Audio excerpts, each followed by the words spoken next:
మాజీ మంత్రి పేర్ని నాని మెగా డిఎస్సీపై తీవ్ర విమర్శలు చేశారు. ఆంధ్రప్రదేశ్లో నిర్వహించిన మెగా డిఎస్సీ అసలు దగా డిఎస్సీగా మారిందన్నారు.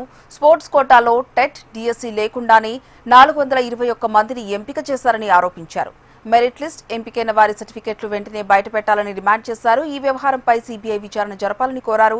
సీఎం చంద్రబాబు, మంత్రి లోకేష్ పాలనలో విద్యాశాఖలో అక్రమాలు జరుగుతున్నాయని పేర్ని నాని విమర్శించారు. ఇవాళ డిఎస్సీ మీద తప్పుల్ని ప్రశ్నిస్తే కేసు పెడతారా? పెట్టుకోండి. కైలానీలు, రమేష్ యాదవ్, అశోక్, పేర్ని నాని మేము మాట్లాడుతున్నాం, తప్పుల్ని నిలదీస్తున్నాం దొంగతనంగా. ఎందుకంటే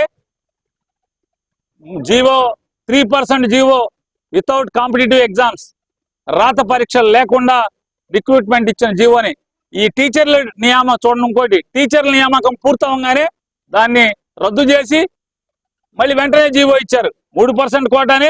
కాకపోతే రాత పరీక్షల్లో అంటే కాంపిటేటివ్ ఎగ్జామ్స్ లో పాస్ అయిన తర్వాత మాత్రమే స్పోర్ట్స్ కోటా అని. మరి ఆ ఒక్క జీవోకి తలుపు తెరిచి కూర్చారు కదా, ఆ లోపలికి వెళ్ళిన నువ్వు తలుపు తెరిచి లోపలికి వెళ్ళిన వాళ్ళు ఏంటి మరి? అది ఏమన్నా ఆకాశం నుంచి వచ్చారా, స్వర్గం నుంచి వచ్చారా, ఎక్కడి నుంచి వచ్చారు? వాళ్ళ రిక్రూట్మెంట్, టీచర్ల రిక్రూట్మెంట్ వరకు మాత్రమే, కాంపిటేటివ్ ఎగ్జామ్ లేకుండా, డిఎస్సీ లేకుండా, టెట్ లేకుండా, ఏమీ లేకుండా లోపలికి వచ్చేసేసి టీచర్లు అయిపోతారు స్పోర్ట్స్ కోటా కింద. మళ్ళీ వెంటనే తలుపులు మూసేస్తారు. లేదు, ఇక నుంచి ఆ ఒక్క పరీక్షకి మాత్రమే కాంపిటేటివ్ ఎగ్జామ్ అక్కర్లేదు. ఈ తప్పుడు పనులు కట్టిపెట్టి ఏదైతే తప్పుడు సర్టిఫికేట్లు, మెరిట్ లిస్టును వెంటనే డిక్లేర్ చేయాలి.